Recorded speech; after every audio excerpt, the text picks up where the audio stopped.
Not too long ago, right after Mass, I spoke with an older woman who said to me, "Father, it is so great to be here. The church looks beautiful, the music is inspiring, and most of all, it is always a blessing being able to come to Jesus and to receive his body in the Eucharist. Such a great joy," she said. I must admit that I don't hear that often, and also you don't meet that many joyful people in our church. But not that lady.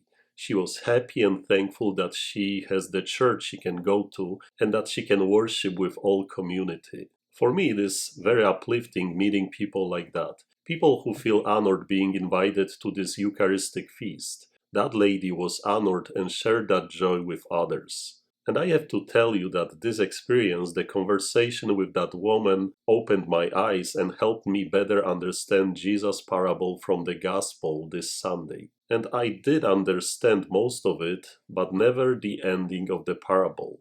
It is a long parable and you have heard it before, so let me just quickly summarize it. A king is hosting wedding feast for his son. He invites his friends, or at least those who he thought were his friends, but they all ignored that invitation and refused to come. Since the banquet was ready and the king didn't want all that food to be wasted, he sent his servants to invite anyone who wanted to come. "Go out therefore into the main roads and invite to the feast whomever you find." And the hall was filled with guests. And here comes the part that always bothered me. When the king came in to meet the guests, he saw a man there not dressed in a wedding garment. The king said to him, "My friend, how is it that you came in here without a wedding garment?" But he was reduced to silence. So this is what I don't get it. If the king sent his servants with an order, "Invite to the feast whomever you find," it is clear to me that some of those people had no time to get prepared, to wear a fancy outfit, to get a haircut, polish their nails, and put on makeup.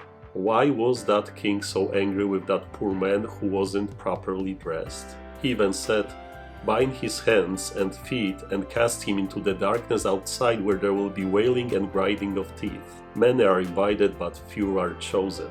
You see, it is not so much what you are wearing, but what is in your heart.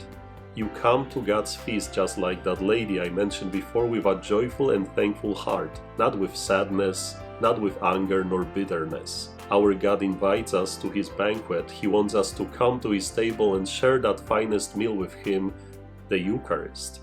And there are those who were supposed to be there, those invited guests, those who only with their lips proclaim that they know God and are his friends, but they refuse to come. They have other things to do.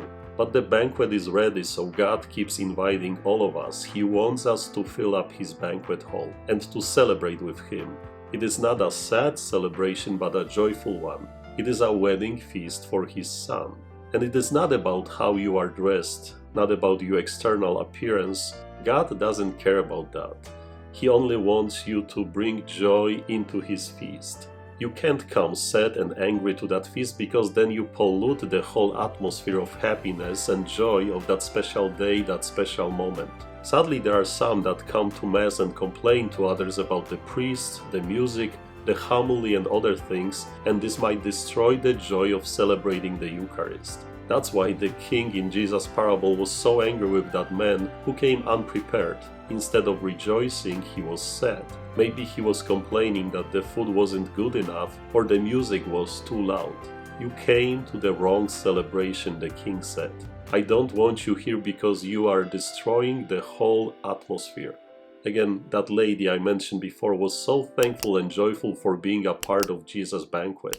She shared that joy with me and others. She came prepared, she was happy, she was thankful, she came to celebrate.